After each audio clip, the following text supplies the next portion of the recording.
Она што е забележително оваа година е дека многу од работодавачите некако се охрабрија воопшто да не исплатат К15, а тоа не беше така изминатите години. Многу помал е бројот на фирми кои што во целост го исплатија регресот за годишен одмор, а имаме исплати значи од 250 денара во Куманово, 1000-2000 денара, значи таа е отприлика сумата најчеста која што е исплатиле работодавачите оваа година во име на регрес за годишен одмор.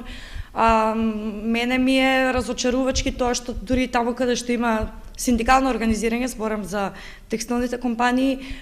износот е 2000 денара, баш тоа го имаме во една фирма во Делчево, каде што се организирани во синдикат, и воопшто не е исплатен регрес во фирма во Скопје, која што исто така е со членство во синдикат. Така да и оваа година, како и претходните, значи си останува таа дупка во колективниот договор,